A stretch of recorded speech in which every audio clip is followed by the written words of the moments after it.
Hello aspirants, welcome करते हैं आपके डान न्यूज़पेपर के कंप्लीट एनालिसिस की आज 145 क्लास के अंदर। And I hope you are doing well. And as you know very well friends कि हम यहाँ पर डेली बेसिस के ऊपर current affair, Pakistan affair, IR और ऐसे के रिलेटेड जितने भी इंपॉर्टेंट टॉपिक्स होते हैं उनमें हमारी ओपिनियन आर्टिकल्स भी होते हैं, एडिटोरियल आर्टिकल्स भी होते हैं और न्यूज़ आर्टिकल्स भी होते हैं जो बेसिकली नेशनल लेवल के ऊपर और इंटरनेशनल लेवल के ऊपर बेस करते हैं। ठीक है दोस्तों, तो उनकी हम एक डिटेल्ड डिस्कशन करते हैं और एग्जाम ओरिएंटेड उनका एनालिसिस करते हैं जो हमारे सीएसएस और पीएमएस एग्जाम के लिए बहुत ज़्यादा इंपॉर्टेंट होते हैं।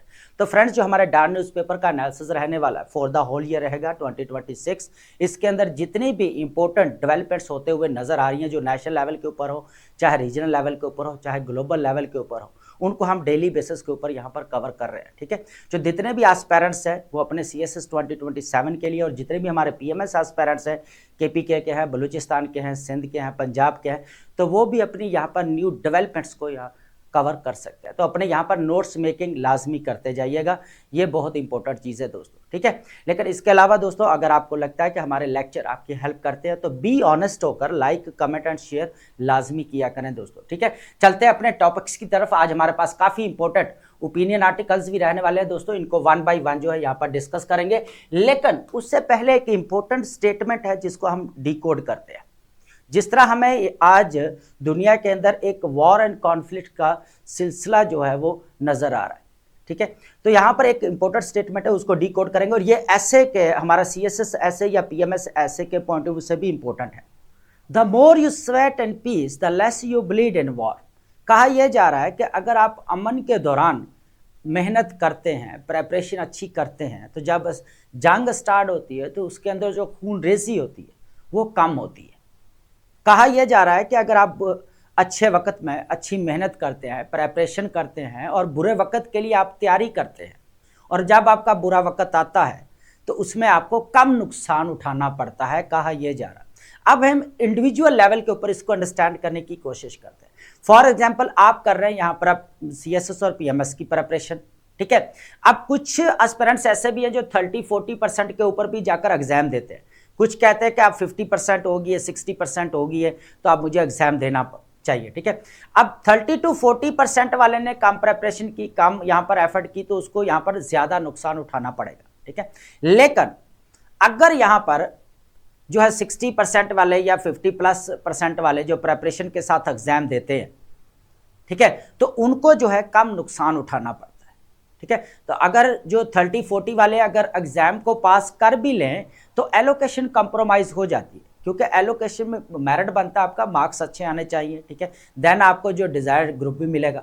ठीक है, लेकिन जब आपके 60-70% प्रिपरेशन होगी तो आप क्या कर सकते हैं, जो कम नुकसान का सामना करना पड़ेगा। इसी तरह अगर हम स्टेट लेवल के ऊपर बात करें, जिस तरह हमें रीजनल लेवल के ऊपर, ग्लोबल लेवल के ऊपर एक वॉर एंड कॉन्फ्लिक्ट, एक टसल्स, कॉम्पिटिशन देखने को मिल रहा है, तो यहाँ पर पाकिस्तान को क्या चाहिए, फॉरेन पॉलिसी कैसी होनी चाहिए, पाकिस्तान की स्ट्रैटेजी क्या होनी चाहिए, यहाँ पर डोमेस्टिक लेवल पे क्या होनी चाहिए, एक्सटर्नल लेवल पे ऊपर क्या होनी चाहिए। जिस तरह यहाँ पर मल्टीफेरियस चैलेंजेस का सामना करना पड़ रहा है पाकिस्तान को। ठीक है, तो इस टाइम क्या करना चाहिए यहाँ पर, तो पाकिस्तान को अभी भी वो टाइम नहीं आया जितना होना चाहिए बुरा, तो क्या होना चाहिए, तो यहाँ पर प्रेपरेशन कर लेनी चाहिए पहले, ताकि जब कोई बुरा वक्त कभी आ भी जाता है जिंदगी के अंदर तो उसमें कम नुकसान उठाना पड़े, बेसिकली ये कहा जा रहा है।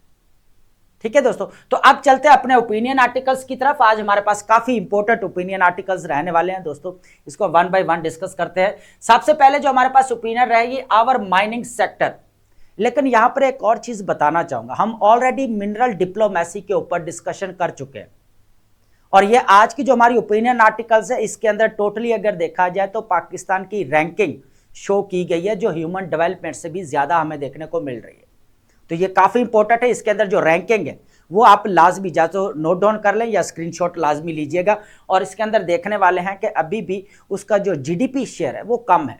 ठीक है, Pakistan minerals wealth, untapped potential and ground reality, दोनों चीजें देखेंगे यहाँ पर। ग्राउंड रियलिटीज क्या है इसको भी अंडरस्टैंड करने की कोशिश करेंगे, क्योंकि दोस्तों अगर देखा जाए ना आपका फ्यूचर तो रेयर अर्थ मिनरल्स का है, क्रिटिकल मिनरल्स का है। तो इसीलिए तो यूएसए यहाँ पर जो पैक सेल का अपना जैसे जो है अलायंस भी बनाकर बैठा हुआ जो क्रिटिकल मिनरल्स को डील करेगा। ठीक है, जो ऑलरेडी अगर देखा जाए तो चाइना की सबसे ज़्यादा डोमिनेंस देखने को मिलती है, 90% देखने को मिल रही है इसके क्रिटिकल मिनरल्स के ऊपर। ग्लोबल सप्लाई चेन के अंदर सबसे ज़्यादा हेजमनी चाइना की, तो इसी हेजमनी को काम करने के लिए यूएसए ही कर, तो पाकिस्तान को भी यहाँ पर इस चीज़ को जो है वो देखना पड़ेगा। ठीक है, उसके बाद सेकंड है age of reaction, the global south and Muslim bloc a critical examination. इसके अंदर एक इंपॉर्टेंट स्टेटमेंट है, अगर वो आपको स्टेटमेंट कॉम्प्रिहेंड कर लेते हैं तो आपको पूरी ओपिनियन आर्टिकल समझ में आ जाए।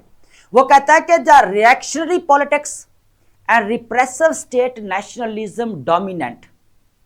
आज का जो दौर है ना वो रिएक्शनरी पॉलिटिक्स का नजर आ रहा है, दूसरा रिप्रेसिव स्टेट नेशनलिज्म देखने को मिल रहा है। इन दोनों को हम यहां पर अंडरस्टैंड करेंगे, आगे डिटेल्स के साथ डिस्कशन करने वाले हैं। यहां पर पूरा जो बात की जा रही है ना, एक हिपोथेसिस भी है कि ग्लोबल साउथ के साथ जो है मुस्लिम स्टेट्स यहां पर मिलकर एक अपना हो सकता है ब्लॉक बना ले, एंटी इंपीरियलिस्टिक ब्लॉक बन जाए, तो ये हिपोथेसिस है, क्योंकि ऑलरेडी अरब स्टेट्स अगर देखा जाए तो इजराइल और यूएसए के साथ अपने रिलेशंस बिल्ड कर चुके हैं। यहां पर एक एग्जांपल दूंगा, इब्राहिम अकॉर्ड जो आपको नजर आता है। ठीक है, पूरा डिस्कशन करने वाले हैं, काफी इंपॉर्टेंट हमारे पास ये रहने वाली है ओपिनियन आर्टिकल।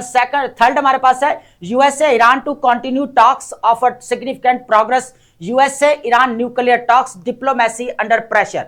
ये इंपॉर्टेंट चीज है यहां पर दोस्तों के, इसके जितने भी यहां जब से यहां पर ईरान और यूएसए का मसला स्टार्ट हुआ है, हम एक एक डेवलपमेंट को कवर करते आ रहे हैं। एक चीज मैं क्लियर कर दूं, जो डेली बेसिस के ऊपर ले रहे हैं लेक्चर उनको पता है, हमने फर्स्ट राउंड भी इसका डिस्कस किया, सेकंड राउंड भी डिस्कस किया। ठीक है, यूएसए की तरफ से क्या डिमांड रही, ईरान की तरफ से क्या है डिमांड्स। ठीक है, तमाम जिसिपोआ तक हमने यहाँ पर 2015 वाला डिस्कशन किया विद डिटेल्स के साथ। ठीक है, कैसे ट्रंप ने यहां पर विदड्रॉ किया जब उसका फर्स्ट टर्म आता है। ठीक है, तो हम दोबारा चीजों को रिपीट नहीं करेंगे, अब एक बार जो हम चीजें यहां पर डिस्कस कर चुके हैं। यहां पर हुआ जेनेवा के अंदर थर्ड राउंड टॉक्स हुई है, यहां पर ईरान और यूएसए के दरमियान में Oman as a mediator role play कर रहा है। दोस्तों फोर्थ नंबर, ये एक न्यू डेवलपमेंट है, लाजमी ऐड करिएगा जो नोट्स मेकिंग कर रहे हैं। Forward looking reforms and NFC proposed Pakistan physical agenda, इस चीज को देखेंगे, एनएफसी अवार्ड, इस चीज को अंडरस्टैंड करने की जरूरत है। ठीक है, एनएफसी अवार्ड को लेकर हम ऑलरेडी काफी डिस्कशंस कर चुके हैं, लोकल गवर्नमेंट के साथ इसका इशू रहा है। यहाँ पर एनएफसी अवार्ड के ऊपर जो डिबेट चलती रही है, प्रोविंशियल लेवल के ऊपर, सेंट्रल लेवल पर, हम सारे जो है यहाँ पर न्यू डेवलपमेंट जितनी भी आई हम जो है इसको कवर करते हैं, इसको बराबर एनालिसिस भी हमारा रहा है। लेकिन यह है कि एनएफसी अवार्ड अभी भी वही ओल्ड चल रहा है, थोड़ा सा मैं यहाँ पर बताना चाहूंगा। तो यहाँ एनएफसी अवार्ड 2009 से ये एक ही रहा है, ठीक है, 7th ही रहा है। और हालांकि अगर देखा जाए तो constitutionally after 5 years NFC award को रिन्यू करना पड़ता है। ठीक है, अब यहाँ पर कुछ चेंजेस की जा रही हैं जो अकॉर्डिंग टू कह रहे हैं कि यहाँ पर सिचुएशन है, नीड ऑफ आवर्स भी हैं। ठीक है, उस वक्त जो एनएफसी अवार्ड देखने को मिल रहा है अभी तक वही चल रहा है, 7th ही। ठीक है, तो इसके अंदर यह था कि एक तो पॉपुलेशन की बेस के ऊपर, दूसरा पॉवर्टी की बेस के ऊपर, और थर्ड यहाँ पर बैकवर्डनेस की बेस के ऊपर जो है एनएफसी अवार्ड किया जाता है। एक इंटरेस्टिंग चीज़ और भी है, बताना चाहूँगा। यहाँ पर कहा यह भी जा रहा है कि प्रोविंसेस कहीं कहीं पे ये भी नहीं चाहते कि भाई प्रोविंस बैकवर्ड एरियाज़ को या मार्जिनलाइज कम्युनिटी को अपलिफ्ट करेंगे तो कहीं एनएफसी का जो शेयर है वो भी कम ना हो जाए। ठीक है, ये एक अलग डिबेट है जस्ट। उसके बाद हमारे पास वोकैब में पहले भी कहता को यहाँ पर सिनोनिम्स या एंटोनिम्स के पॉइंट ऑफ व्यू से वोकैब को मत प्रिपेयर किया करें। जो राइटिंग स्किल वाला है, राइटिंग प्रैक्टिस कर रहे हैं, आप सिविल सर्विस का एग्जाम देने जा रहे हैं, ठीक है, देखिए कंप्रोमाइज मत करें। अगर आप कंप्रोमाइज करेंगे तो आपके, ठीक है, आपने रिटन क्वालिफाई कर लेना, लेकिन आपकी एलोकेशन कंप्रोमाइज हो सकती है, और ये एक रियलिस्टिक अप्रोच है। ठीक है, आपको भी पता है कि जब आप सीएसएस जस्ट पास करने का नाम नहीं रह गया, अब मेरिट बनाने का नाम है। भाई सीट्स ही कम है, 200-250 सीट्स है, 260-270 सीट्स है हमारी।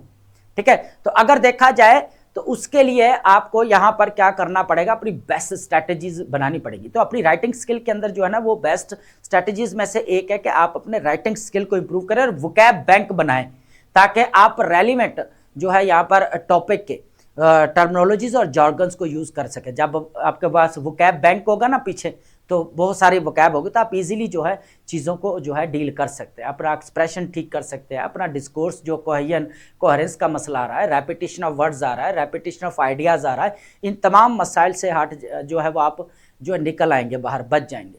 उसके बाद आप देखा जाए तो मोल्ड करके जो कहा जा रहा है ना, मोल्ड करके स्टेटमेंट लिखे, मोल्ड करके लिखे, तो वोकैब अच्छी नहीं होगी, रेलिवेंट नहीं होगी, ठीक है। तो उतनी देर तक जो है आप अपनी स्टेटमेंट को मोल्ड नहीं कर सकते, ठीक है दोस्तों। तो ये इंपॉर्टेंट है, लास्ट में हम इसको डिस्कस करेंगे, ये काफ़ी लंबा हो जाता है हमारी ये चीज़ डिस्कस करते करते। लेकिन ये है कि अब जो है यहाँ पर हमारे पास फर्स्ट ओपिनियन रहने वाली है, इस चीज़ को देखने वाले हैं, ठीक है। सबसे पहले अगर देखा जाए आवर माइनिंग सेक्टर, ठीक है, Pakistan minerals wealth untapped potential and ground reality क्या है, फ्रॉम कॉपर एंड संदैक और coal and Thar to gold and copper and recorded Pakistan's mineral potential makes headlines, but the actual contribution to GDP tells a starkly a different story।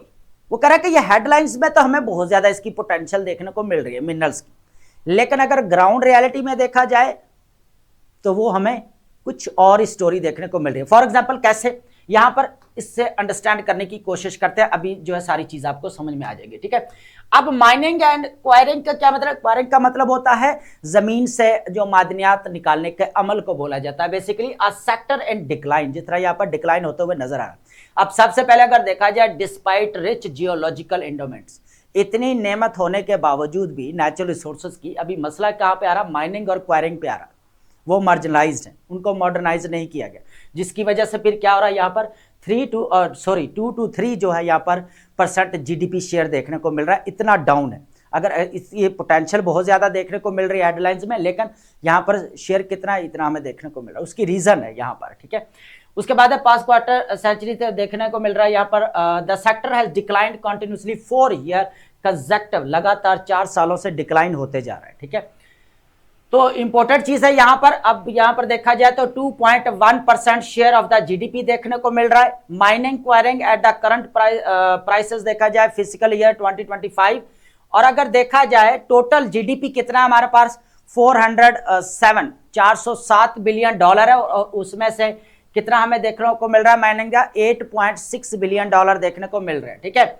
उसके बाद हमारे पास है यहाँ पर 4 ईयर्स की बात करेंगे, कंटिन्यूअस डिक्लाइन, 4 सालों से डिक्लाइन होता जा रहा है, ये भी इंपॉर्टेंट चीज है। अब यहां पर बात करेंगे पाकिस्तान की ग्लोबल रैंकिंग क्या आ रही है यहाँ पर, ये काफी इंपॉर्टेंट रहने वाली है, ठीक है। डाटा अगर देखा जाए वर्ल्ड माइनिंग डाटा 2025, ये क्या कहता है, ये इंपॉर्टेंट रिपोर्ट है, इसको लाजमी आपने नोट डाउन करना। ऑस्ट्रेलियन मिनिस्ट्री ऑफ फाइनेंस, इन्होंने बेसिकली 166 कंट्रीज को कवर किया है डाटा, उनमें से अगर देखा जाए तो पाकिस्तान को अगर बोला जाए तो ये कहा गया है कि जो इसकी डेवलपमेंट है मिनरल्स की लेकर, वो ह्यूमन डेवलपमेंट से भी ज्यादा नजर आ रही, क्या आ रही है, ह्यूमन डेवलपमेंट से भी ज्यादा नजर आ रही, कैसे आ रही उसको अभी देखेंगे, ठीक है। Comparison that exposes the lopsided priorities of the national development planning, सबसे पहले अगर देखा जाए की global comparisons, world mineral output अगर देखा जाए ना, वर्ल्ड मिनरल्स आउटपुट 2023 के तो 5.5 जो है ट्रिलियन डॉलर बनती है। पाकिस्तान का कितना यहाँ पर 8.3 बिलियन डॉलर है। पाकिस्तान मिनरल रैंक कितना आ रहा है यहाँ पर, ये रैंक इंपॉर्टेंट है, और 51 जो है रैंक आ रहा है आउट ऑफ 166 कंट्रीज। अब ह्यूमन डेवलपमेंट क्यों बात कर रहे थे कि ये ज्यादा बेहतर है, क्योंकि यहां पर रैंक चेक करा पर ह्यूमन डेवलपमेंट का, ठीक है, 168 आउट ऑफ 193 कंट्रीज, ठीक है। तो रैंक किसका यहां पर ज्यादा है, इसका ज्यादा नजर आ रहा है मिनरल्स रैंक, ठीक है, ये चीज है। तो ये भी वहां पर यही चीज का जो व्हाट दिस टेल अस, तो our mineral resources are most developed than our human resources, ठीक है। तो ये लाजमी नोट करते जाएगा। उसके बाद सबसे ज्यादा अगर देखा जाए मिनरल फ्यूल्स जो है अपना रोल प्ले कर रहे हैं, डोमिनेंट रेवेन्यू ड्राइवर है दोस्तों। और available the bullet of the Pakistan extracted million values comes from the fossil fuels. Pakistan is emphatically not a resource poor country, ठीक है, रिसोर्सेस की कमी नहीं है, सबसे मसला आ रहा है यहाँ पर मैनेजमेंट की कमी आ रही है, ठीक है। अब मिनरल फ्यूल्स के अंदर अगर बात की जाए तो पाकिस्तान का क्या रोल रहा है यहाँ पर, वैल्यू कितनी है यहाँ पर मिनरल वैल्यूज की, मिनरल फ्यूल्स की बात की जाए, मिनरल फ्यूल्स के क्या क्या होते हैं आपके, पेट्रोलियम है, गैस है, कोयला है, यूरानियम है, ठीक है, ये चीज है। उसके बाद हमारे पास यहाँ पर जो है 6.8 बिलियन डॉलर बनता है, 82% ऑफ द टोटल जो है यहाँ पर बन रहा है, जितना 100% है उसका कितना यहाँ पर 82%, ठीक है। तो रैंक कितना आ रहा है यहाँ पर 40 आउट ऑफ 160 कंट्रीज, यहाँ पर इसका रैंक कितना है मिनरल फ्यूल्स के अंदर 40 आउट ऑफ 160। यूरानियम प्रोडक्शन की बात करें तो 2023 के अंदर 2023 के अंदर पाकिस्तान ने कितना यहाँ पर टन यहाँ पर जो किया 53% टन जो 53 टन जो है यहाँ पर प्रोड्यूस किया, ठीक है, या एक्सट्रैक्ट किया। उसके बाद रैंक्ड 30th हमें नजर आ रहा है, 13 नंबर पर आ रहा है।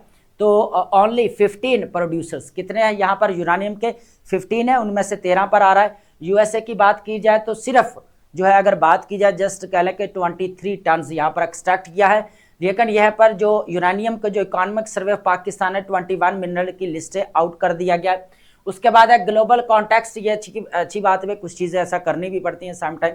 काजाकिस्तान अगर देखा जाए यहाँ पर लीड्स टू कह लें कि 25,000 टन हमें देखने को मिला। काजाकिस्तान सबसे ज्यादा लार्जेस्ट है ना। इंडिया प्रोड्यूस कितना कर रहा है यूरानियम, यहाँ पर 708 टन देखने को मिल रहा है।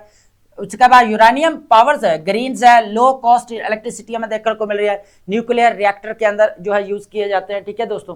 अब बात करेंगे यहाँ पर हमारे पास जो अक्रॉस ऑल 5 मिनरल कैटेगरीज है, इसको अंडरस्टैंड करने की कोशिश करते हैं। आपको पता है कि मिनरल दो ही टाइप से आपके मेटालिक है और नॉन मेटालिक है, ठीक है। अब मेटालिक के अंदर आपके क्या आ जाएंगे यहाँ पर, एक तो फेरस आ जाएंगे, उसके बाद फेरस मेटल है, फिर नॉन फेरस मेटल है, उसके बाद आपके प्रीशियस मेटल है। प्रीशियस मेटल्स गोल्ड सिल्वर की बात कर रहा प्लेटिनम, जिसके अंदर आयरन नहीं होता। ये आप ऑलरेडी तो बचपन से पढ़ते आ रहे हैं चीजें। खैर अब चलते हैं यहाँ पर हमारे पास जो 5 हैं, कौन कौन से इसके अंदर रैंकिंग चेक करेंगे, ठीक है। ऑल 5 मिनरल कैटेगरीज की बात करें तो यहाँ पर वर्ल्ड जो मिनरल की बात कर रहे थे हम पीछे, उसका डाटा हमारे पास मिनरल्स इनटू 5 ब्रॉड ग्रुप्स हमें देखने को मिल रहा है। पाकिस्तान के रैंकिंग की चेक करेंगे, यहाँ पर प्रीशियस मेटल्स हमारे पास गोल्ड, सिल्वर और प्लेटिनियम है। सबसे पहले आयरन फेरो अलॉय की मेटल्स की बात करें, फेरस मेटल हमारे पास क्या है, जो आयरन के ऊपर बेस करता है जितने, ठीक है। रैंक कितना आ रहा है यहाँ पर 37 रैंक पे है ग्लोबली, ठीक है। और सऊदी अरेबिया कितने रैंक पे आ रहा है, 63 पे आ रहा है, ठीक है। और 1 of 37 countries extracted iron ore, ठीक है। ये भी पाकिस्तान यहाँ पर no pig iron produced for 9 years से, जो कितने सालों से, 9 सालों से, ठीक है। और उसकी वजह से क्या है कि मिल आपकी स्टील मिल जो है वो यहाँ पर क्लोज पड़ी है, सबसे बड़ी रीजन ये है, ठीक है। उसके बाद steel produced by importing scrap, ठीक है।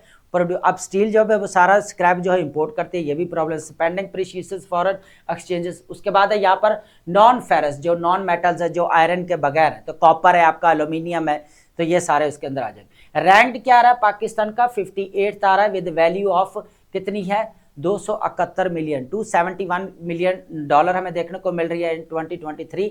11 countries mined rare earth globally, 11 countries just, ठीक है।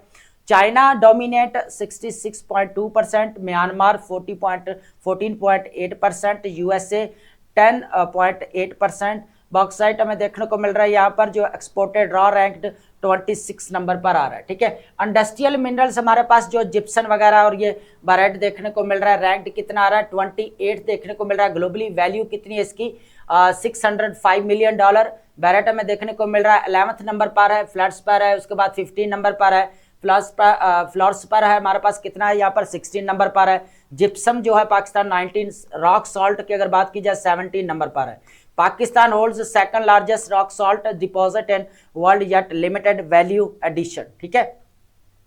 तो ये रैंकिंग है। अभी जो है मेरा जो है यहाँ पर चार्ट है पूरा, अगर आप स्क्रीनशॉट लेना चाहते हैं तो स्क्रीनशॉट ले लें। यहाँ पर पूरे हमारे मिनरल्स कैटेगरीज रहेंगी, यहाँ पर ग्लोबल रैंक हमारा पास रहेगा और यहाँ पर की डिटेल्स रहेंगी कि कितनी वैल्यू है उनकी, ठीक है। तो यहाँ पर दोबारा एक बार हम डिस्कस कर चुके हैं। तो आपने यहाँ पर टोटल माइनर एक्सट्रैक्शन की बात की जाए तो 51 रैंक आ रहा है आउट ऑफ 166 में, और कितना बढ़ रहा है $8.3 बिलियन, वो टोटल ऑफ द कितना बढ़ रहा है $5.5 ट्रिलियन, जो ग्लोबल अभी है मिनरल्स वैल्यू कितनी है 5.5 ट्रिलियन। तो ये एक बार स्क्रीनशॉट ले लें और इसको नोट डाउन लाजमी आप कर लेना। हम नेक्स्ट चलते हैं, स्ट्रक्चरल जो पैराडॉक्स देखने को मिल रहा है इस चीज को ऐड करेंगे, ठीक है। अब देखें जो हमें ना यहाँ पर जो एक्सट्रैक्ट करने में सबसे जो प्रॉब्लम बड़ा आ रहा है वो बहुत सारी चीजें, हम बात कर रहे हैं जो है ना रिसोर्सेस की कमी नहीं है पाकिस्तान के अंदर, सिर्फ मैनेजमेंट की कमी है, सबसे बड़ा इश्यू है। अब आपके पास एक ही स्टेट और इंटरप्राइजेज है, आयरन और एक्सट्रैक्टेड स्क्रैप इंपोर्टेड और कंपटीशन ब्लॉक की बात करेंगे, यहाँ पर 3 चीजें।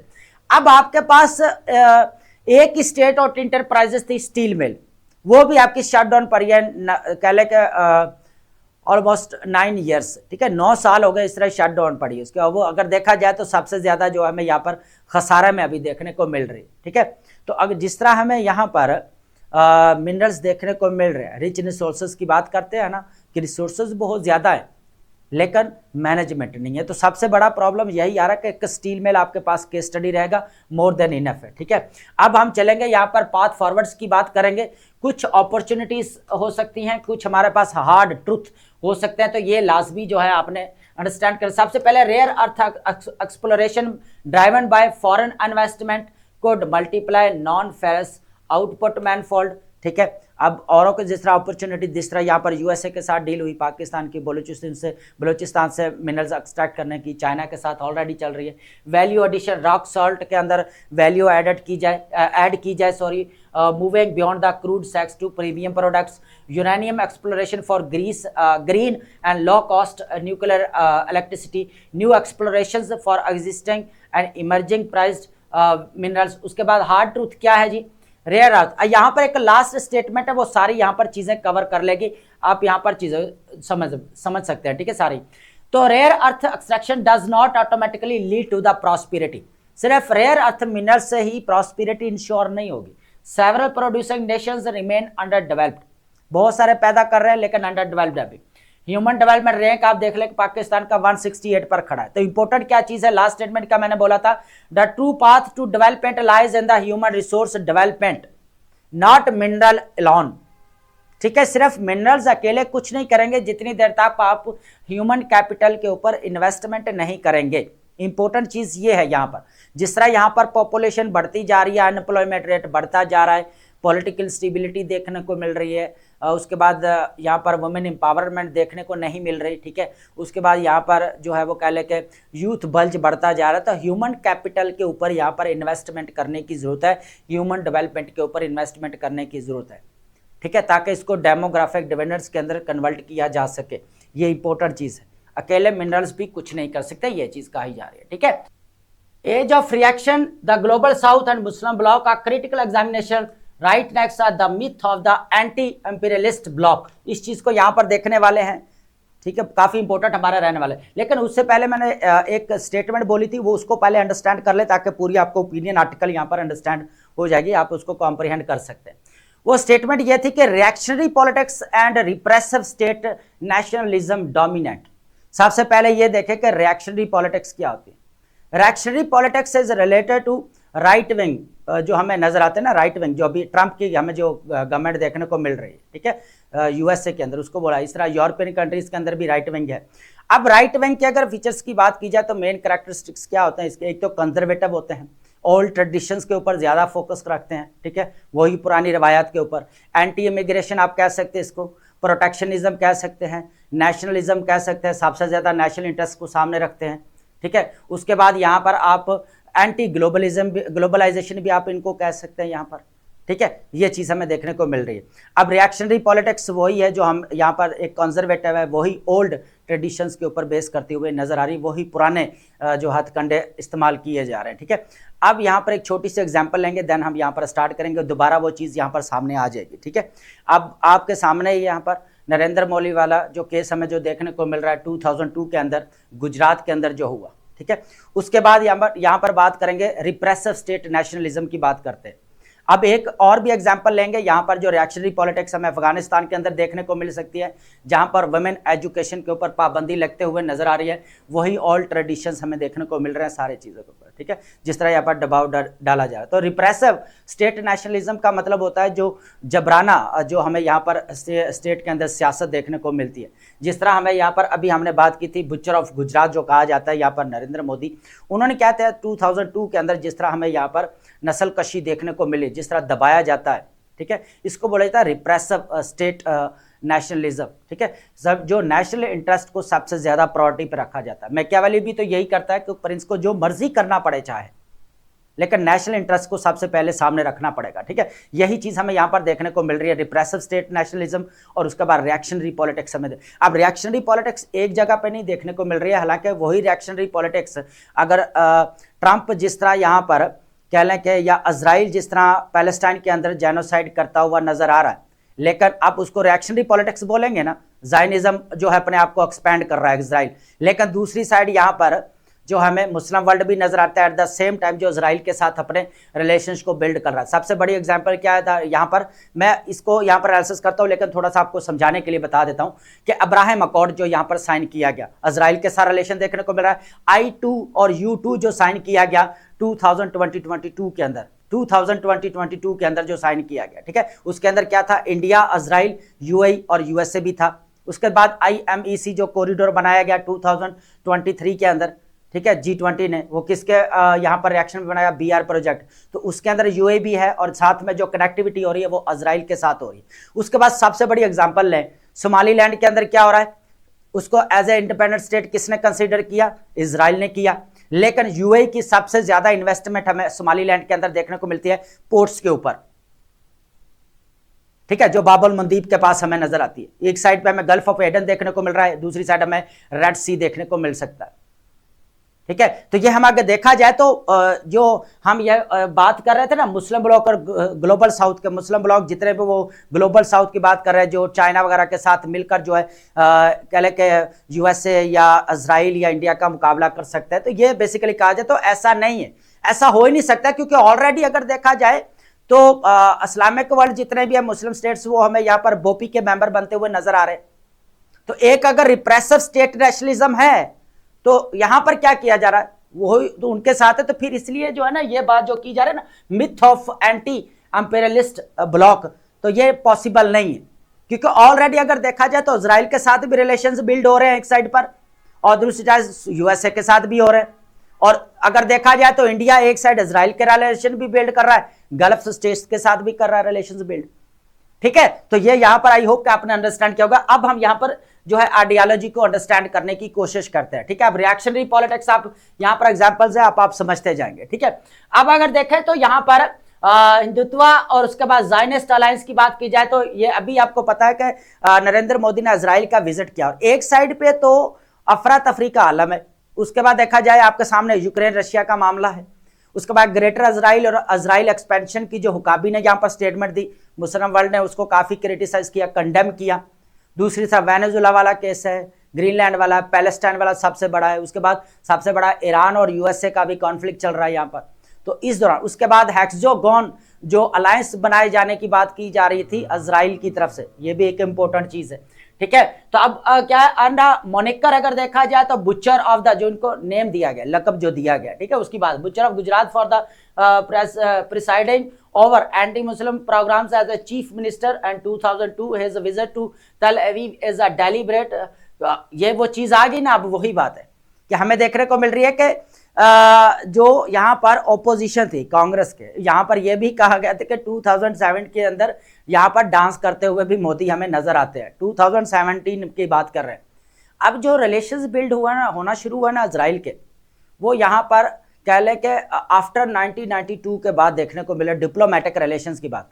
उससे पहले तो जवाहरलाल नेहरू जो है वो इजराइल को as a independent state recognise कर चुके थे, ठीक है, लेकिन इनके रिलेशंस बाद में बिल्ड हो। और 2017 के अंदर जब नरेंद्र मोदी यहाँ पर विजिट करते हैं तो देन हमें यहाँ पर जो है इनके दरमियान में रिलेशंस बिल्ड होते हुए नजर आ रहे हैं, ठीक है। और अब जो हमें एकदम से जो है यहाँ पर जो है इनका विजिट देखने को मिल रहा है, ये चीज हमें देखने को मिल सकती है। ऑलरेडी तो एक साइड पर तो गजा के अंदर जेनोसाइड चल रही है, ठीक है, अब आ रही है ना द रिप्रेसिव स्टेट नेशनलिज्म और रिएक्शनरी पॉलिटिक्स, वही कंजर्वेटिव आइडियोलॉजी देखने को मिल रही है, ठीक है।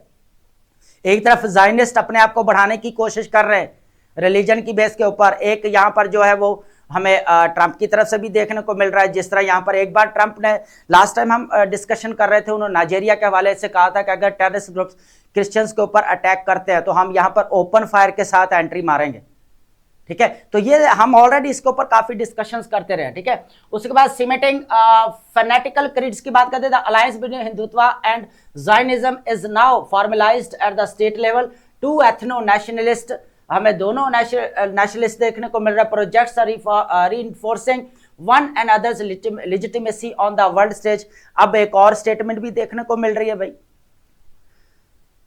जो अभी नरेंद्र मोदी जो यहाँ पर पार्लियामेंट से जो एड्रेस कर रहे थे तो उन्होंने एक चीज भी और भी बोली यहाँ पर कि Israel is the father of land और यहाँ पर India is the mother of land. तो इसके ऊपर काफी क्रिटिसिज्म देखने को मिल रहा है ये दोनों के दरमियान।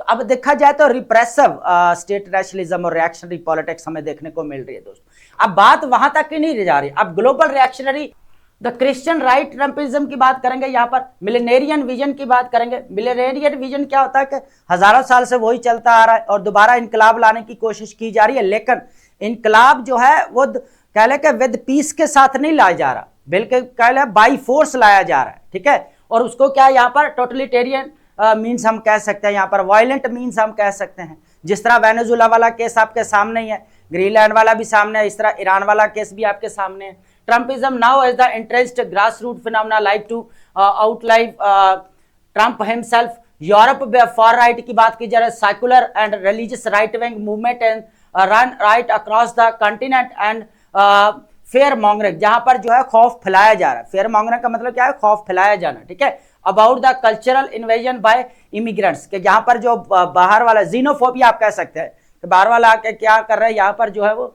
क्या कर रहा है, टोटल जो है कल्चरल इन्वेजन देखने को मिल रहा है बाय इमिग्रेंट्स। तो ये चीज भी है। अब ये भी देखने को मिल रहा है, एक तरफ तो जो है यूएसए की तरफ से जिस तरह हमें रिसेंटली अटैक देखने को मिला था, ठीक है, उसके बाद यहाँ पर जो है वो क्या कर 19 कंट्रीज के ऊपर जो है वो रिस्ट्रिक्शंस लगाई, फिर दोबारा कहा गया कि ये जो बाइडेन ने इतने लोगों को एंट्री दी, दोबारा इमिग्रेशन टोटल अगर देखा जाए तो एंटी इमिग्रेशन है, ठीक है। स्टिक पॉलिसीज हमें देखने को मिलती है इमिग्रेशन के ऊपर, ठीक है। इसी तरह यूरोप के अंदर भी देख रहे हो, मुस्लिम मेजॉरिटी स्टेट्स की बात करें, रिएक्शनरी पॉलिटिक्स है, repressive state nationalism dominate across the Arab world की बात की जाए, south east Asia, Indonesia no exceptions despite best pretensions. तो इंडोनेशिया उसमें हमें देखने को मिल रहा है सबसे पहले, ठीक है। उसके बाद अगर बात की जाए द एंटी एम्पीरियलिस्ट मुस्लिम ब्लॉक जो हिपोथेसिस, ये एक मफरूजा ही है, रियलिटी इसमें कुछ भी नहीं है कि अगर ये बोले कि मुस्लिम वर्ल्ड और यहाँ पर ग्लोबल साउथ एक साथ मिलकर ऐसा कर ले, तो ऐसा हो नहीं सकता।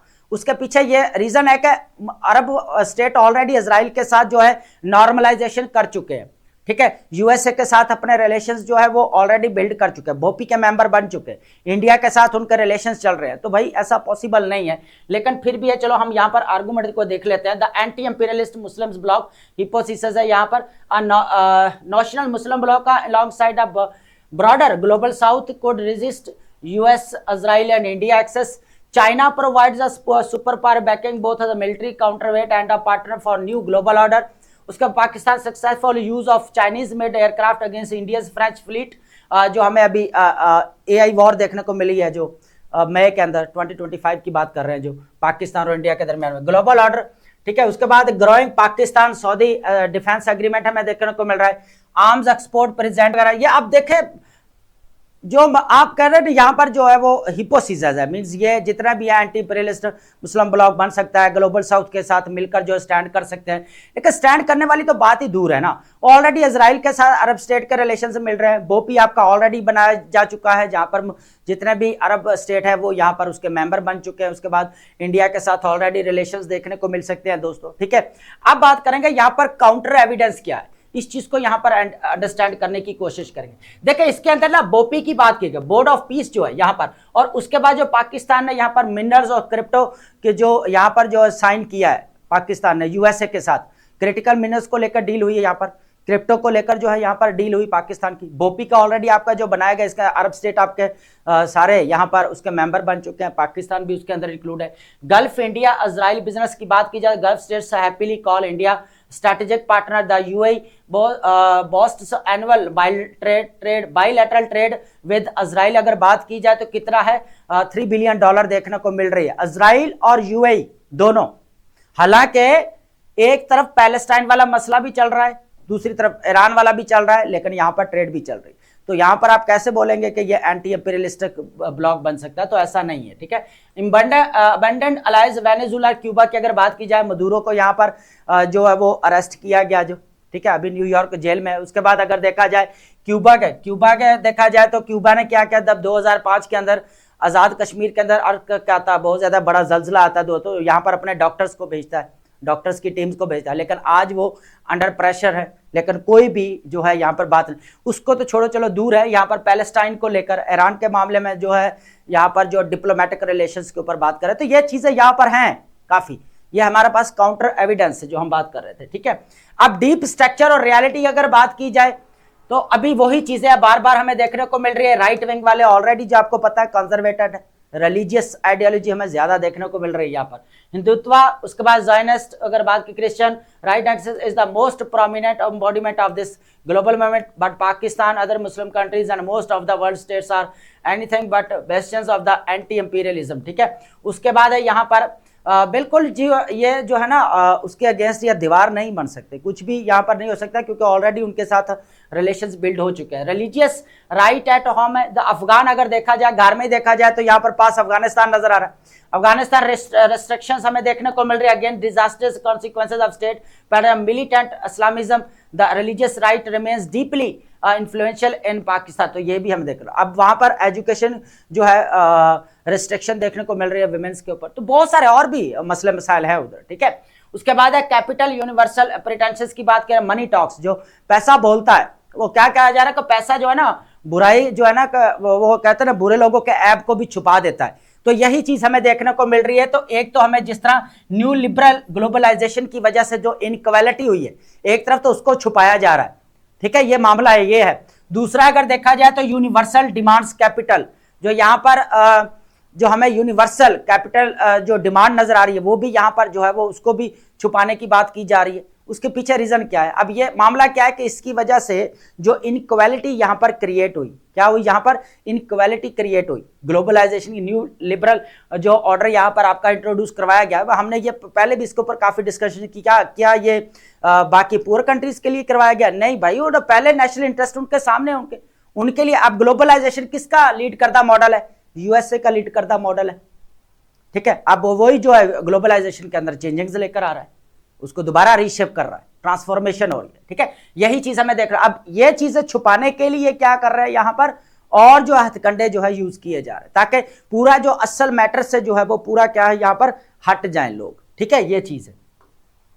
द ओनली सिल्वर लाइनिंग अगर देखा जाए, कोई उम्मीद की किरण नजर आती है, सिल्वर लाइनिंग मतलब तो देखने को मिल रहा है। तो इंडिया के अंदर अगर देखा जाए यहाँ पर जो कुछ कह ले कि यहाँ पर जो मिलियंस हमें देखता है रेजिस्ट, अपोजिशन पूरा जो है यहाँ पर अगेंस्ट है मोदी के इसके जो पॉलिसीज से। अभी जो इजराइल का विजिट किया तो उन्होंने क्लियर यहाँ पर बोला था इनको विजिट नहीं करना चाहिए था। क्या करने की जरूरत है? अपोजिशन लीडर ही इनके बोलते हैं कि ऐसे लग रहा है जैसे जो है इंडिया जो है इजराइल और यूएसए का ब्लॉक ज्वाइन कर चुके हैं। तो ये जो हमें यहाँ पर अपोजिशन जो कांग्रेस के लीडर नजर आते हैं वो लाइव बोल रहे होते हैं, ये चीज है। उसके बाद है voices with in the Zionist entity हमें देखने को मिल रही है। तो पैलेस्टीनियंस अब लिबरेशन के लिए बहुत सारे ऑपोजिशन आवाज उठा रहे हैं इसके फेवर में। अमेरिकन अगेंस्ट ट्रंप की बात की जाए तो broad coalition of the American continues to oppose authoritarian drift of the Trumpism overly level. Progressive resistance देखा जाए तो हमें यहाँ पर भी देखने को मिल रहा है, पाकिस्तान के अंदर के लोग रेजिस्ट कर रहे हैं कुछ ना कुछ यहाँ पर, ठीक है। तो जो अगर ऑलरेडी अगर देखा जाए तो पाकिस्तान जो है वो क्राइसिस का शिकार हुआ पड़ा है। बलूचिस्तान के अंदर ऑलरेडी देख ले, ऊपर से अफगानिस्तान और यहाँ पर पाकिस्तान के दरमियान में जो कॉन्फ्लिक्ट है टेररिज्म को लेकर, तो सबसे बड़ा तो चैलेंज हमें यहाँ से देखने को मिल रहा है, ठीक है। तो ये चीजें हमें यहाँ पर देखने को मिल रही है दोस्तों। तो ये काफी इंपॉर्टेंट था कि रिएक्शनरी पॉलिटिक्स और रिप्रेसिव स्टेट नेशनलिज्म हमेशा से डोमिनेंट रहता आया है, रहता रहेगा, जिस तरह जो है हालात हमें नजर आ रहे हैं, ठीक है। अब बात करेंगे यहाँ पर यूएसए और ईरान के दरमियान में जो अभी थर्ड राउंड होता हुआ नजर आया। ऑलरेडी इसके दरमियान में 2 राउंड हो चुके हैं, ओमान के अंदर हुए थे बेसिकली, ठीक है। ऑलरेडी हम इसके ऊपर एक राउंड को हमने डिटेल्स के साथ इसका डिस्कशन की है, ठीक है। दोनों की तरफ से क्या डिमांड्स रही है इसको भी देखा है। आज हम डिस्कशन कर रहे हैं सिग्निफिकेंट प्रोग्रेस क्या हुआ जेनेवा का। USA and Iran held serious indirect talks in Geneva mediated bye Oman. Parties reported significant progress. क्या हुआ यहाँ पर फ्रेज यूज किया गया सिग्निफिकेंट, बहुत अहम जो है प्रोग्रेस हुई है यहाँ पर। कुछ जो है या दोनों की तरफ से जो डिमांड्स है उनको जो है टेबल पर लाया गया है, ठीक है। कि डिसएग्रीमेंट्स रिमेन है अभी कुछ। Iran advocates separating nuclear issues from its missile programs. However, the US insists on the comprehensive negotiations that address all the aspects of the Iran's activities and creating a key point of the contentions, ठीक है। तो already अगर देखा जाए तो Iran कहता है कि मैं यहाँ पर जो है वो 0% अपनी जो है यूरानियम एनरिचमेंट नहीं कर सकता, ठीक है। उसको जैसे पहले यहाँ पर 3.7% यहाँ पर इजाज़त मिली थी ना, जब यहाँ पर जिसपो साइन किया गया था 2015 के अंदर, ठीक है। उस वक्त कुछ ना कुछ इसके सैंक्शंस में रिलीफ मिला था। ये भी चीज़ें सारी यहाँ पर आ जाएंगी जब यहाँ पर पूरी हमें डिस्कशन में। माउंटेन मिलिट्री प्रेशर अगर देखा जाए तो ऑलरेडी जेराल्ड फोर्ड और इब्राहिम लिंकन ऑलरेडी जो है वो गल्फ ऑफ ओमान के अंदर मौजूद हैं। हमने हार्मुज जो स्टेट के अंदर टेंशन को ऑलरेडी डिस्कस किया हुआ, लेक्चर पूरा आया हुआ उसके अंदर, जिस तरह जॉइंट मिलिट्री एक्सरसाइजेस की गई हैं। ईरान ने भी उसको पार्शली जो है यहाँ पर क्लोज किया है, ठीक है। उसके बाद है यूएसए डेमोक्रेट कॉल्स फॉर। दूसरी तरफ से इंटरनली जो मसला आ रहा है, इस चीज को देखेंगे कि जितने भी डेमोक्रेट्स है ना, वो यहाँ पर क्रिटिसाइज करते हुए नजर आ रहे हैं। क्रिटिसाइज में वो कर बोल रहे हैं कि यहाँ पर पार्लियामेंट्री इजलास बुलाया जाए भाई, demanding public debate and congressional approval before any military action against Iran. वो कहता है ईरान के अगेंस्ट कोई भी एक्शन लेने से पहले आपको यहाँ पर पब्लिक डिबेट करनी पड़ेगी। ये काफी यहाँ पर प्रेशराइज किया जा रहा है। Pakistan Qatar already diplomatic engagement के अंदर शामिल है। ऑलरेडी जो है कहा जा रहा है कि डी एस्केलेशन के ऊपर ज्यादा फोकस है, डिप्लोमेटिक रिलेशंस को सामने रखा जाए। तो ये चीज हमारे सामने बायलैटरल रिलेशंस हैं, ठीक है। Regional issues with Qatar minister Al Khulaifi likely touching on the escalating USA Iran tensions, ठीक है दोस्तों। तो ये इंपॉर्टेंट हमारे पास कुछ चीजें थी जो हमने यहाँ पर ऐड कर ली हैं। चले आपको जो है चीजों का पता हो, न्यू डेवलपमेंट्स जितनी भी हो रही है, ठीक है। अब बात करेंगे जो हमारे पास NFC अवार्ड की डिस्कशन करेंगे, ये काफी इंपॉर्टेंट है। इसके अंदर कुछ यहाँ पर जो है वो चेंजेस की गई हैं, इसको अंडरस्टैंड करने की जरूरत है दोस्तों। तो सबसे पहले अगर देखा जाए तो हमें NFC अवार्ड का थोड़ा सा जो है वो ओवरव्यू लेना चाहिए यहाँ पर, ताकि आपको चीजें जो क्लियर। अब NFC अवार्ड जो आपका 7th की बात कर रहा हूं मैं यहाँ पर, वो 30 दिसंबर को यहाँ पर साइन किया गया 2009 के अंदर। अब कॉन्स्टिट्यूशनली अगर देखा जाए तो हर 5 साल के बाद जो है NFC अवार्ड को रिन्यू करना पड़ता है, ठीक है। अब जो है हमारे पास अभी 11th ऑलमोस्ट जो है NFC अवार्ड होना चाहिए था, ठीक है, लेकिन नहीं हुआ, वही 7th चलता आ रहा है, ठीक है दोस्तों। अब और चीज है कि इसके अंदर जो प्रोविंसेस को कितना हिस्सा दिया जाता है, बेसिकली यहाँ पर 57.5% जो है वो प्रोविंसेस को दिया जाता है। सेंटर कितना पास रखता है अपने, 42.5% जो है सेंटर अपने पास रखता है। अब ये 57.5% भी फर्दर आगे प्रोविंसेस में डिवाइड हो जाता है। फॉर एग्जाम्पल यहाँ पर पंजाब की बात की जाए तो पंजाब को 51.7 समथिंग जो है परसेंट जो है यहाँ पर पंजाब को दे दिया जाता है। 24% जो है सिंध को नजर कर दिया जाता है। इस तरह KPK को 14% है। बलूचिस्तान को यहाँ पर 9.09 ऑलमोस्ट है, वो उनको दे दिया जाता है। तो आगे ही 57.5 भी आगे फर्दर डिवाइड हो जाता है, ये ठीक है। अब इसके अंदर चेंजिंग देखेंगे कि क्या हो रही है और किसकी बेस के ऊपर बेसिकली बनाया जाता है। सबसे पहले अगर देखा जाए तो जो NFC अवार्ड है, एक तो आपके पॉपुलेशन की बेस के ऊपर, दूसरा आपका पॉवर्टी की बेस के ऊपर, थर्ड अगर देखा जाए तो बैकवर्ड मार्जिनलाइज्ड कम्युनिटी को अपलिफ्ट करने के लिए दिया जाता है, ठीक है। अब इसके ऊपर भी बहुत सारे डिबेट्स भी हुई कि सम टाइम तो प्रोविंसेस पता नहीं रेडी नहीं है कि यहाँ पर जो है वो हम डेवलपमेंट करें मार्जिनलाइज्ड एरिया में। अगर करेंगे तो भाई यहाँ पर NFC अवार्ड कम हो जाएगा, ठीक है। अब ये चीज भी कहीं कहीं पे चल रही है अभी, ठीक है। अब सबसे पहले अगर देखा जाए तो एक्यूट फेडरल स्ट्रेन की बात की जाए सबसे पहले, तो इस चीज को यहाँ पर अंडरस्टैंड करते हैं। अगेंस्ट अगर देखा जाए तो 19 ट्रिलियन रुपीस हमें देखने को मिल रहा है टैक्स, हमें मिल रहा है नॉन टैक्स रेवेन्यू, ठीक है, जिसमें से बोला जा रहा है 8.2 trillion is transfer to provinces, ठीक है, जिसमें से कितना दिया जाएगा, 8.2 जो है ट्रिलियन रुपीस किसको दिया जाए, प्रोविंसेस को। The federal government retains 11.07 trillion rupees, ठीक है। हालांकि पहले कितना था, 57% प्रोविंसेस को दिया, लेकिन क्या हो रहा है कि इसमें 17.5 ट्रिलियन इन एक्सपेंडिचर्स है, 50% of the goes to the debt servicing, ठीक है। अब इसके अंदर भी फर्दर आगे डिवाइड किया गया कि इतने परसेंट वहां पर चला जाएगा। 25% जो डिफेंस के ऊपर नजर आ रहा है, मेकिंग, उसके बाद बेनजीर इनकम सपोर्ट का भी यहाँ पर प्रोग्राम देखने को मिल रहा है। अदर फेडरल सोशल स्कीम्स भी चल रही हैं, AG के आजाद जम्मू और कश्मीर के लिए भी है, GB के लिए भी है, इस्लामाबाद के लिए भी यहाँ पर रखा गया। तो ये पूरा है। NFC फॉर्मूला फ्लॉज की डिटेल्स की बात की जाए तो 82% जो है पॉपुलेशन है वेटेज इसकी, जो अभी हम बात कर रहे थे, ठीक है। उसके बाद हमारे प्रोविंसेस फॉर पॉपुलेशन स्टेबलाइजेशन, और 10% हमें यहाँ पर क्यों देखने को मिल रहा है, पॉवर्टी। कितना यहाँ पर दोस्तों, 10% जो है पॉवर्टी देखने को मिल रहा है। 82% कौन सा, पॉपुलेशन की बेस के ऊपर, 10% क्या यहाँ पर पॉवर्टी की बेस के ऊपर, और बाकी जो है पॉवर्टी के अलावा जो बैकवर्डनेस एरिया का वो बाकी इंक्लूड किया जाता है इसके अंदर, ठीक है। तो तीनों को मिलाकर जो एनएफसी अवार्ड दिया जाए। प्रपोज्ड रिकैलिब्रेशन ऑन एनएफसी, जो एहसन इकबाल साहब है यहाँ पर minister educates recalibrating the NFC formula to incentives key national priorities. सबसे पहले प्रायोरिटी क्या है अब रखा गया है, चेंजिंग नेशनल, यहाँ पर जो पॉवर्टी रिडक्शन की बात की गई है, ह्यूमन डेवलपमेंट इंप्रूवमेंट, अच्छी बात है। सबसे ज्यादा जो अभी डिस्कशन हो रही है ना वो ह्यूमन डेवलपमेंट को लेकर हो रही है कि ह्यूमन कैपिटल के ऊपर इन्वेस्टमेंट करनी चाहिए यहाँ पर, जिस तरह यहाँ per day by day population बढ़ती जा रही है, ये तो इंपॉर्टेंट चीज है। Climate resilience and environmental sustainability, उसके बाद population stabilisation across all provinces. तो ये तमाम चीजें जो है यहाँ पर ऐड की गई हैं। यहाँ पर इस बार ये चीजें सामने रखते हुए डिवीजन हो गई, और ये अच्छी बात है क्योंकि पहले नेचुरल डिजास्टर्स आ रहे थे जितने भी, तो उसको जो है नेफ्सी अवार्ड में थोड़ा जो है शेयर कम मिल रहा है या उसको आगे जो है वो खर्च भी करना पड़ता है, ठीक है। तो फिर उसकी वजह से यहाँ पर बजट कम होता है। तो फिर इस तरह जो है इसके अंदर कुछ चेंजेस लाई जा रही हैं जो काफी जो है बेहतर है, ठीक है, कहा जा सकता है। लेकिन देखें क्या होता है अब इसमें, ठीक है। अब यह है कि हमारे पास वोकैब है, और वोकैब हम डेली बेसिस के ऊपर डिस्कस करते हैं फ्रेंड्स। कन्फ्लैग्रेशन अ लार्ज और डिस्ट्रक्टिव फायर, ठीक है। आप यह भी शदीद और तबाहकुन आग को कह सकते हैं, या can also mean a wide spread violent, वसी पैमाने पर फैलने वाला तसादम भी कह सकते हैं यहाँ पर। इन्फेर्नो या ब्लेज, अम्बेस्ट का मतलब होता है गैदर्ड और collected in a large quantity over a time, ठीक है। वक्त के साथ क्या ना बहुत सारे जो है एक जगह पर इकट्ठे हो जाना, ठीक है। उसके बाद एक्यूमुलेटेड कह सकते हैं या असेंबल्ड कह सकते हैं, ठीक है। उसके बाद प्रोट्रैक्टेड का मतलब होता है lasting for a long time, लंबे अरसे तक या तवील अरसे तक जो है जारी रहना। एक्सटेंडेड बियॉन्ड एक्सपेक्टेड ड्यूरेशन, जिसको कोई ड्यूरेशन या उसका जो है वो कह लें कि फिक्स ना किया जा सके, तवक्को ना की जा सकते, बल्कि लंबे अरसे तक या तवील अरसे तक जो है वो जारी रहना, ठीक है।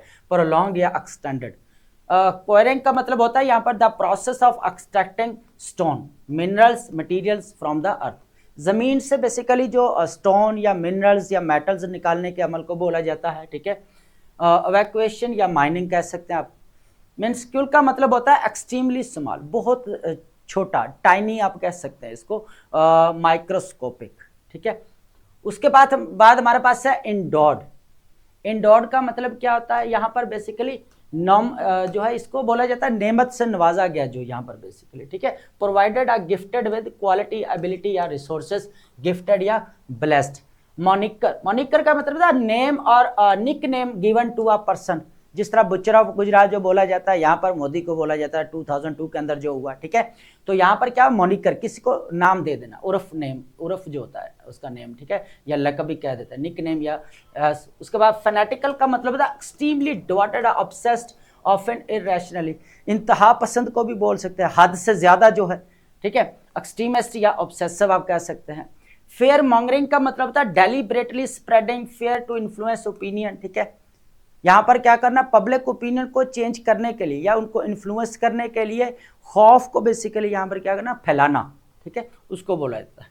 उसके बाद हमारे पर स्केयर मॉन्गरिंग भी आपको कह सकता है, अलार्मिज्म भी इसको कह सकते हैं आप। स्वेद, स्वेद का मतलब लार्ज एरिया, ठीक है, एक इलाके को बोला जाता है। Broad strip of the something, ठीक है। उसके बाद स्टैच या एक्सपेंस ऑफ, आप बड़ा इलाका भी इसको बोल सकते हैं। प्यूटेटिवली का मतलब था सपोज्डली, मीन्स आप मफरूजे को बोला जाता है, ठीक है।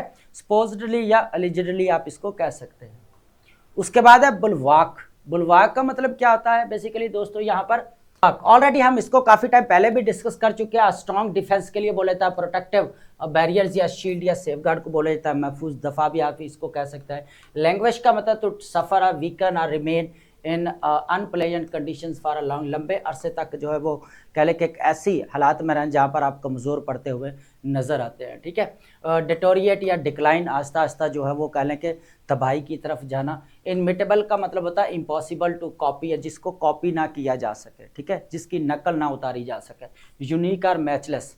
बेस्टिन का मतलब होता है स्ट्रॉन्ग होल्ड, ये भी उसको दफा के लिए बोला जाता है, दफा की दीवार बोल सकते हैं। Place strongly defending certain principle, strong hold या फोर्ट्रेस, जिससे हमें किले नजर आते हैं, किले की दीवार है। फियास्को का मतलब है कंप्लीट फेलियर और डिजास्टर, मुकम्मल तबाही को आप कह सकते हैं, नाकामी को बोल सकते हैं। डिबैकल या डिजास्टर्स। स्ट्रैंगुलेटेड का मतलब होता है चोक्ड और सफोकेटेड, सेवेरली रिस्ट्रिक्टेड, गला घोंटना, ठीक है, सफोकेशन होना, ठीक है, दम घुटना, सफोकेटेड या कंस्ट्रक्टेड आप इसको कह सकते हैं। सिल्वर लाइनिंग का मतलब था होपफुल और positive aspect in a bad situation, बुरे हालात में भी कोई उम्मीद की किरण नजर आना, बेसिकली कंसोलेशन या ब्राइट साइड आप इसको कह सकते हैं। तो आई होप आपने लेक्चर अंडरस्टैंड किया होगा and thank you so much.